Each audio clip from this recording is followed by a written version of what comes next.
ज़ुमरत, ये नाम बड़ा आपका इंटरेस्टिंग है। किसने रखा आपका नाम ज़ुमरत? मेरी नानी ने रखा है। ज़ुमरद बोलते हैं एमराल्ड, जो एक जेम स्टोन आता है ग्रीन कलर का, उसको कहते हैं। कोई ऐसा कोई बैरियर आया कोई कल्चर का? एक यहाँ के लोगों की स्टीरियोटाइप बन चुकी है ना, यार तुम बलोच हो, तुम लगती नहीं हो। मैं बोला क्यों नहीं लगती? कहते बलोचों के बाल तो कर्ली होते हैं। अच्छा, कुछ ऐसी चीज़ें आप बताना चाहेंगे कि यार वो चीज़ें मिसिंग है कराची में? कराची के लोग जो है बहुत थोड़े कंजूस। कराची में कोई ऐसी चीज़ जो आप सीख गई हो यहाँ पे जो पहले नहीं आता था आपको? लाइक हर चीज़ के लिए जुगाड़ लगाना पड़ता है। पहले इतनी जुगाड़ू नहीं थी मैं जितनी कराची आके ज़्यादा बन गई। आपने कभी कोई नॉन दसवीं गाड़ी दी?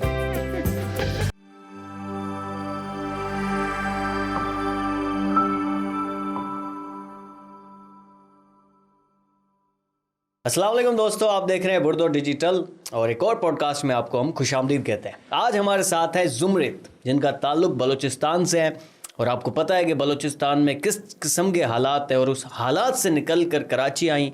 यहाँ पे फिजियोथेरेपिस्ट हैं और बहुत सारी स्ट्रगल है। डेफिनेटली बहुत कुछ सीखने को मिलेगा। ज़ुमरत, अस्सलाम वालेकुम। वालेकुम अस्सलाम। कैसी हैं आप?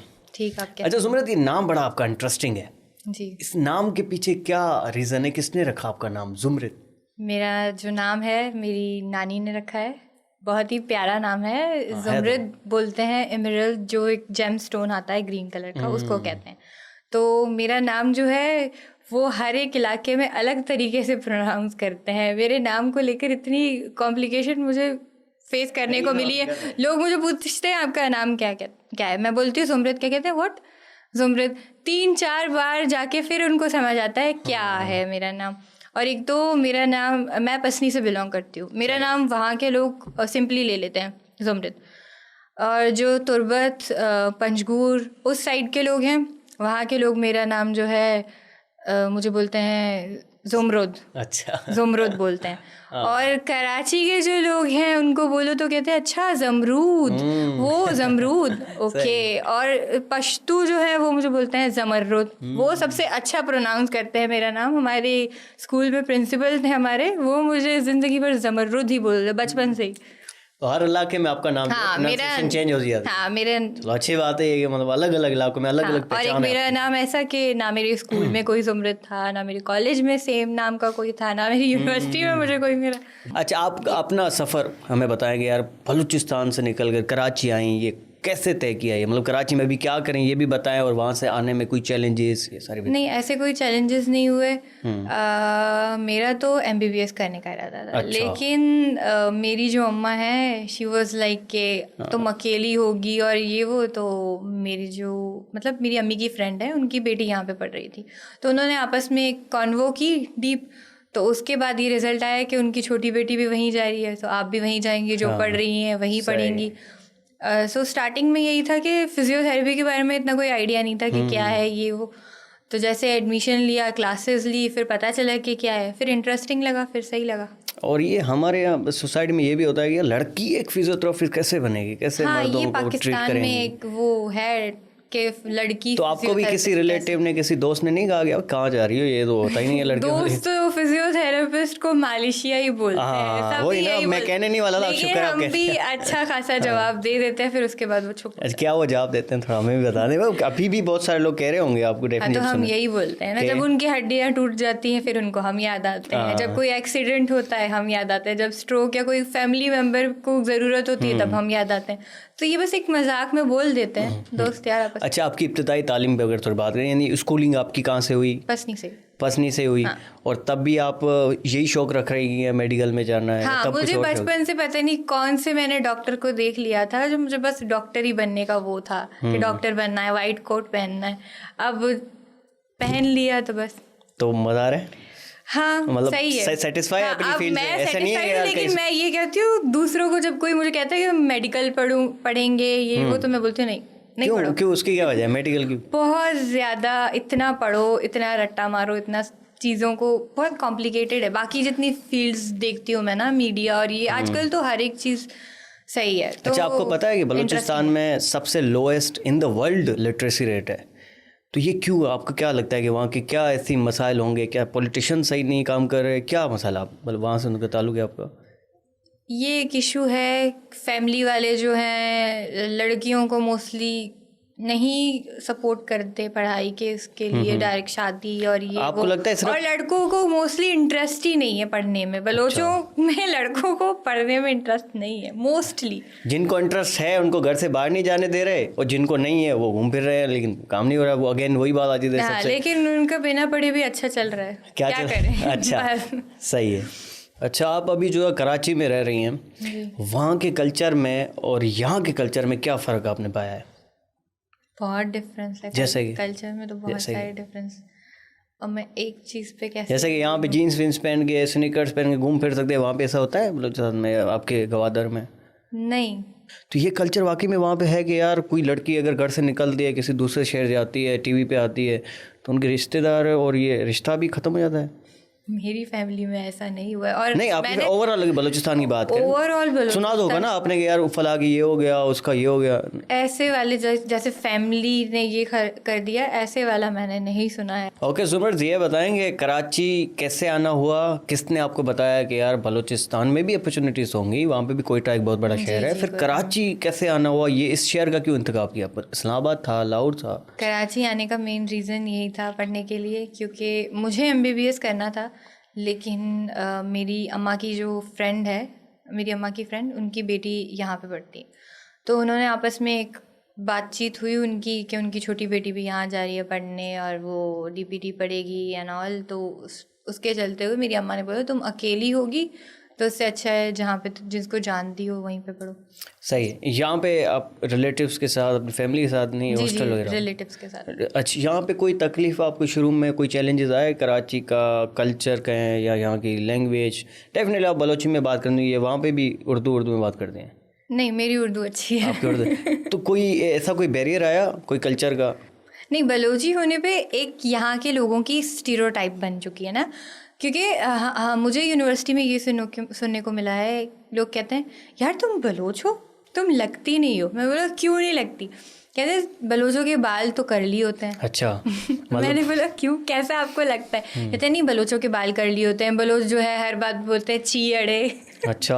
ऐसे बात करते हैं। मैंने बोला ऐसा नहीं होता है। आप लोगों ने कराची के अंदर वाले बलोच देखे हैं जो ऐसे बात कर, हाँ लियारी के लोग जो हैं वो मोस्टली इसी तरह से बात करते हैं, मोस्टली उनमें ये कर्ली बाल और ये चीज़ें होती, तो इनको लगता है सारे बलोच ऐसे हैं, तो एक स्टीरियोटाइप बनाया हुआ है ना। अच्छा, कुछ ऐसी चीज़ें आप बताना चाहेंगे कि यार वो चीज़ें मिसिंग है कराची में? बलूचिस्तान की माउंटेन्स और सी, ये सारी चीज़ें तो कराची में नहीं है। कराची में एक अच्छा दरिया ही नहीं है। अच्छा, एक तो ये चीज़ है, ठीक है। मैं जिस गांव से आया हूँ ना, मुझे ऐसा महसूस होता है कि कराची में अपनापन नहीं है लोगों में। हाँ, ये बात है। कराची के लोग जो है बहुत थोड़े कंजूस हैं दिल से कंजूस है ना, किसी के लिए कंजूस हैं। कराची के लोग हैं कंजूस, इतने बड़े दिल वाले नहीं है।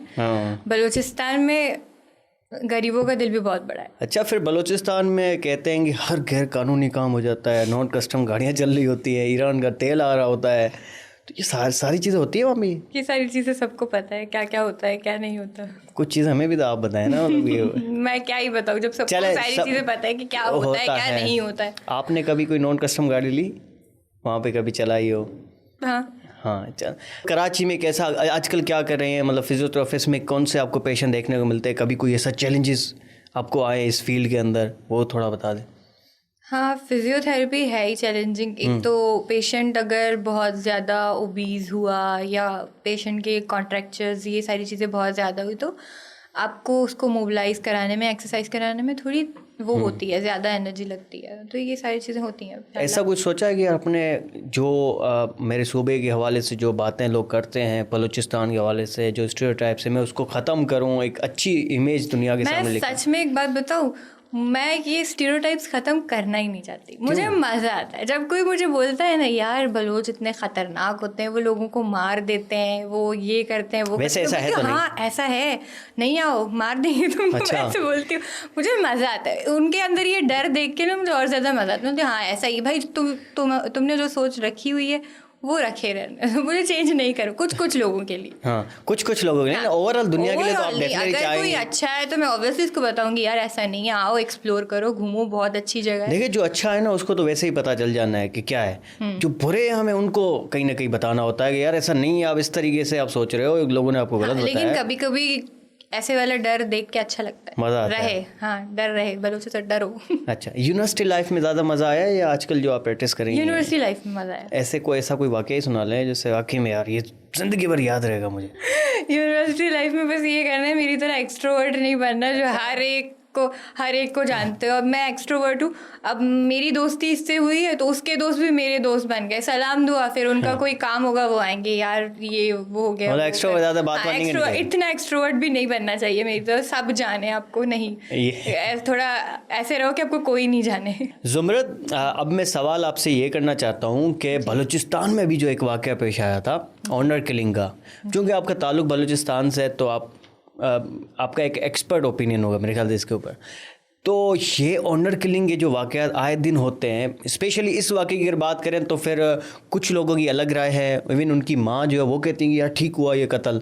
आप क्या समझती हैं कि ये सही हुआ जो भी हुआ?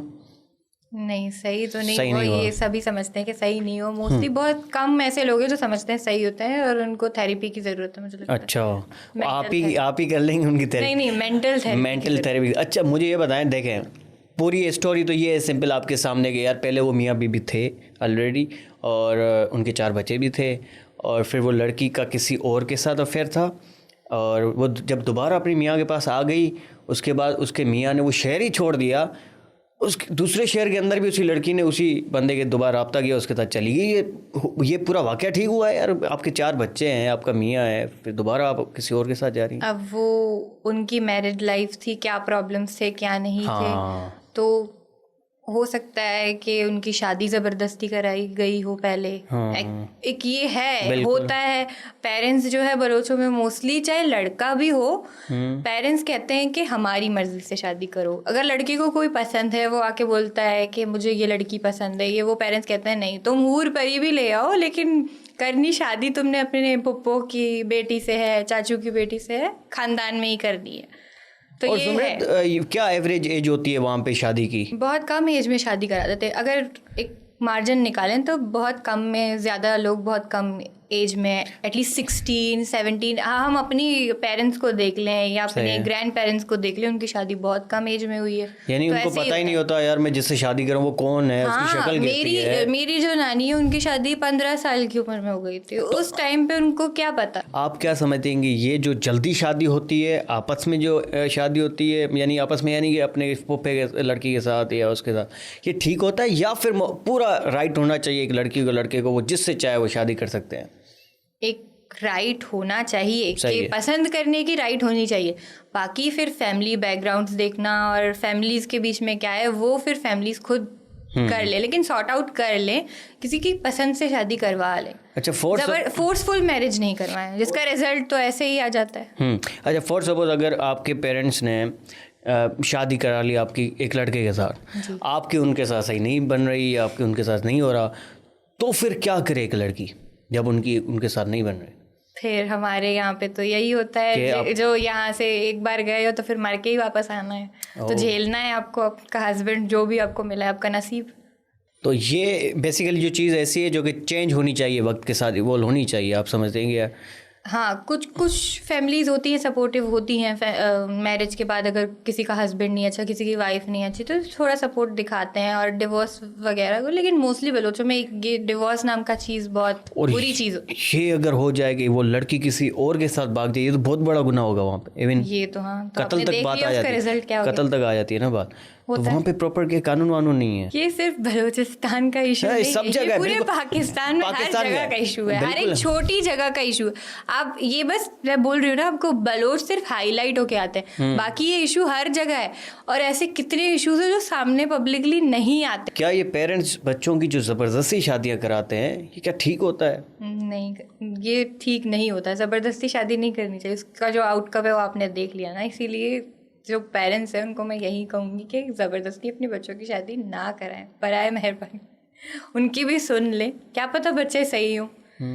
पहले देख ले उनकी पसंद क्या होती है, फिर उसके बाद डिसाइड करें क्या करना है। ज़बरदस्ती अब अपनी पसंद किसी पे थोपोगे तो रिजल्ट यही होता है, खुश नहीं होते, बस चल रहा होता है, झेल रहे होते हैं, यही चल रहा है सबकी लाइफ में। सुमृत, बलूचिस्तान के 2 सबसे बड़े मसले अगर आप बताएं तो कौन से होंगे? एक तो एजुकेशन, सबको पता है एजुकेशन के मामले में थोड़ा पीछे हैं, और दूसरा और अपनी वॉइस उठा नहीं पा रहे।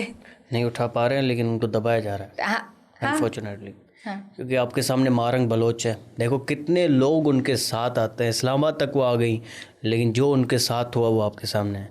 सबके सामने। तो ये क्यों, बलूचिस्तान के साथ ही क्यों? पता नहीं, बलोचों को आवाज़ उठाने नहीं देते हैं। मैं चाहती हूँ कि आवाज़ उठाई जाए। तो आप उनके लिए कोई आवाज़ उठा रही हैं किसी जगह पे, किसी फोरम पर, किसी सोशल? मैं यहाँ पे हूँ, मैं अपने कल्चर को रिप्रेजेंट कर रही हूँ, अपने लोगों को, अपने पूरे अटायर को रिप्रेजेंट कर रही हूँ। तो ये भी एक उसमें आता है कि आवाज़ बनके कि हमारा कल्चर क्या है। कल्चर बलोचों की शादी किससे होती है वैसे, थोड़ा बताएं? कितने दिनों की होती है एक लड़के की अगर शादी हो? मैं बहुत बुरी हूँ ऐसी चीज़ों के मामले में, मगर जो है मुझे लगता है 3 दिन या 4 दिन चलती है। 3-4 दिन चलते हैं वो प्रॉपर वलीमा। हाँ, एक जो होता है ना बलोचों में वेडिंग का, वो प्रॉपर ये होता है। जो दुल्हन होती है, पुराने से आ रहे हैं ना, जो दुल्हन होती है वो लाइक 3 दिन, जितने दिन भी शादी चलती है, उसका फेस सबको नहीं दिखाते। वो जो एक्चुअल वेडिंग डे, निकाह डे होता है, उस दिन रिवील होता है उसका फेस। एक है कि वो उस दिन अच्छे से निखर के आती है। एक बात कहते हैं बलोचों में, और मुझे लगता है ये अच्छी चीज़ है, मुझे अच्छा लगता है ये। अच्छा, फिजियोथेरेपी में कोई ऐसा कोई पेशेंट, कोई फनी मोमेंट हुआ हो, कोई ऑकवर्ड कोई पेशेंट आ गया हो आपके पास, कोई है ऐसा कोई किस्सा आप सुनाना चाहेंगे? फ़नी मोमेंट ये था कि एक पेशेंट थे ज़ियाउद्दीन में ना, तो वो अंकल आंटी आते थे रोज़।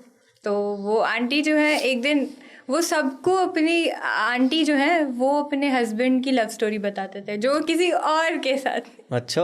हाँ, तो वो डेली हर एक जो नया आता था, नए इंटर्नीज या नए हाउस ऑफिसर कह ले, कोई भी आता था, तो उनको वो बताती थी कि इनकी ऐसी ऐसी लव स्टोरी थी, इनको वो लड़की पसंद थी, तो इनकी शादी पसंद से नहीं हुई, लड़की का नाम ये था, ये रोज़ उनके घर के खिड़की के बाहर जाके खड़े रहकर उसको देखते थे एंड ऑल, लेकिन वो इनकी शादी उनसे नहीं, मुझसे हुई।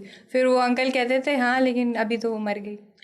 मैं जिंदा हूँ लेकिन मतलब वो आपके एंटरटेनिंग डेज चल रहे थे। हाँ, वहाँ पे बहुत ऐसे फनी पेशेंट्स, मतलब क्यूट पेशेंट्स। एक अंकल आते थे, वो अपनी सारी एक्सरसाइजेज जो हैं खुद करते थे, फिर कहते थे मैंने कर लिया, मैं जा रहा हूँ, खुद ही फिर चले जाते थे। एक चाचा आते थे, वो बहुत स्लो, वो पार्किंसन के पेशेंट थे, ऑब्वियसली वो स्लो आएंगे। अभी वहाँ पे जो टेक्नीशियंस होते हैं काम करने वाले, वो कहते थे बाहर रोड पे जाम है, लगता है जेलानी अंकल आ रहे हैं। मतलब उनके आने पे रोड पूरा जाम हो जाता था। सही। तो ये फिजियोथेरेपी किस किस को करानी चाहिए और कब कब करानी चाहिए, ये भी थोड़ी बता दें। फिजियोथेरेपी की नीड जो है हर एक पेशेंट को होती है, आईसीयू से लेकर ओपीडी में हर एक पेशेंट को होती है।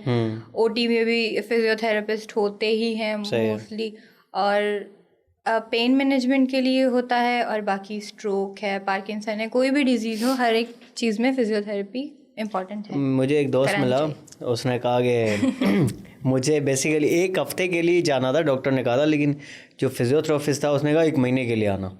तो ये भी होता है कि यार पैसे देते हैं, हर रोज़ आता है, हालांकि नीड 1 हफ्ते की थी, लेकिन 1 महीने तक बुलाते हैं। अब वो उनके फिजियोथेरेपिस्ट ऐसे होंगे, उन्होंने अपना सोचा होगा कि 1 महीने तक मेरे 1 दिन की क्या फीस चल रही है? हर जगह की डिफरेंट। अच्छा ज़ुमरित, बलूचिस्तान की लड़कियों के लिए अगर आप 1 मिनट में कोई मैसेज देना चाहें, क्योंकि आपके पास बड़ा अच्छा एक्सपीरियंस है और आपने बहुत सारे चैलेंजेस भी देखे हैं, तो डेफिनेटली आपकी जो बात होगी वो काफ़ी मीनिंगफुल होगी इन लड़कियों के लिए। क्या मैसेज देना चाहेंगे? यही मैसेज देना चाहूँगी कि लाइक कॉन्फिडेंट रहें। जब कोई वहाँ से कोई छोटी जगह से ऐसे कोई शहर में आता है पढ़ने के लिए, तो एक होता है खुद को जो है वो लोग डिग्रेड करते हैं कि या वहाँ के लोग ज़्यादा हमसे होशियार हैं, या उनकी एक इंग्लिश जो है, उनको लगता है कि उनकी इंग्लिश हमसे ज़्यादा बेहतर है, या वो पढ़ने में हमसे ज़्यादा है, तो कंपटीशन होगा। ऐसा कुछ नहीं है, वो भी आपकी तरह ही ऐसे ही हैं, उनको भी कुछ नहीं आता। आप बस कॉन्फिडेंट रहो। अच्छा ज़ुमरित, आखिर में ये बताएंगे आपने आपको आप जो है 10 साल के बाद कहाँ पे देख रही हैं? लाइक एक सेटल्ड लाइफ, एक अच्छी जॉब, अच्छा घर, अच्छी गाड़ियाँ, अच्छा शौहर, फैमिली, घूमना, ये सारी चीज़ें, और अपना एक साइड में बिजनेस भी। अच्छा ज़ुमरित, कोई 3-4 ऐसी बातें बताएं जिससे बलोची जो लड़कियां हैं वो रिलेट कर सके। ऐसी एक तो बात ये है, बलोच लड़कियां रिलेट कर पाएंगी कि हमारी जो ड्रेसेस हैं वो बहुत ही एक्सपेंसिव होती हैं। अच्छा। तो एक वो टेंशन होती है, ईद आने वाली होती है। एक तो ये है, बलोचों में रोज़ एक नया कोई बड़ा सा दोच लेकर आ जाते हैं जिसकी किडनी एक्सपेंसिव होती है। तो बस उसकी टेंशन होती है कि ईद पे एक नया ड्रेस चाहिए, ये दो चाहिए, ये चाहिए, अपने पेरेंट्स को परेशान करो, ये खुद एक परेशानी होती है, ये ड्रेस चाहिए। बलोच ड्रेस वाकई में इतनी महंगी होती है बाकी ड्रेसेस से? हाँ, क्या उसकी प्राइस होती है? अगर आप सबसे कम में भी देखें तो 35। ओहो, ऐसा क्या होता है? मतलब इसमें पूरा हैंडमेड होता है ना, Handmade लाइक होता 3-4 महीने तक जो होती हैं खवातीन, वो हाथ का काम होता है पूरा। ये टोटल हैंडमेड ही पहनती हैं। अच्छा जुमरत, कराची में कोई ऐसी चीज़ जो आप सीख गई हो यहाँ पे जो पहले नहीं आता था आपको? कराची में तो बहुत सारी ऐसी चीज़ें हैं। कराची जो है इंसान को जुगाड़ लगाना सिखा देता है। अच्छा। कंजूस बनना सिखा देता है, कैसे कम खर्चा करना चाहिए, ये सारी चीज़ें सिखाता है। पूरे पाकिस्तान में जुगाड़ चलता है, ये तो कराची की बात करें। पहले इतनी जुगाड़ू नहीं थी मैं जितनी कराची आके ज़्यादा बन गई। स्पेशली यूनिवर्सिटी में बनी है दोस्तों से। स्पेशली यूनिवर्सिटी में यही होता है, दोस्तों के साथ हॉस्टल में तो ज़्यादा जुगाड़। कौन कौन से जुगाड़ लगाती हैं आप, ये बताएं? लाइक हर चीज़ के लिए जुगाड़ लगाना पड़ता है। अगर कोई चीज़ है, कुछ करना है, तो बस जल्दी इसके लिए कोई तरीका ढूंढो जुगाड़ लगाने का, जल्दी जल्दी करो, सेटल करो बस इस चीज़ को। ऐसे होता है। आपको नहीं लगता ये शार्पनेस से बंदेगी? हाँ, कराची आके बंदा शार्प और हो जाता है ना। पहले मैं बहुत मासूम थी, कराची आके थोड़ी शार्प और ज्यादा। इसका मतलब फायदा हुआ ना आपको कराची आने का? हाँ, तो कराची वाले अच्छे कराची आके कॉन्फिडेंस ज्यादा बढ़ा है। एक तो ये सीखा है मैंने कि आप जब तक बोलोगे नहीं, आपको कोई नोट नहीं करेगा। आपको अपने लिए बोलना है, अपने लिए लड़ना है। नहीं लड़ोगे आपको सामने वाला खा जाएगा। ये कराची में आपने सीखा। हाँ। तो आखिर में कह दे कि आई लव कराची। चले, वो तो खैर आप अपने बलूचिस्तान को ही प्यार करेंगे, हम तो कराची को, पूरे सिंध को मोहब्बत करते हैं। तो व्यूअर्स, ये थी हमारे साथ जुमरित जिनका ताल्लुक था गवादर से, यानी वहाँ के मुश्किल हालात से कराची आई। यहाँ पे जो है फिजियोथेरेपिस्ट हैं और भी बहुत सारे काम कर रही हैं, अपने कल्चर को रिप्रेजेंट कर रही हैं। तो इस किस्म की जो स्ट्रगलिंग लाइफ ज़िंदगियाँ हैं वो हम आपके साथ शेयर करते हैं बुर्दो डिजिटल के प्लेटफॉर्म से हर पॉडकास्ट के अंदर। तो आपको अगर ये पॉडकास्ट अच्छा लगा है तो लाइक, सब्सक्राइब और कमेंट ज़रूर करें। बाकी मिलते हैं अगले पॉडकास्ट में।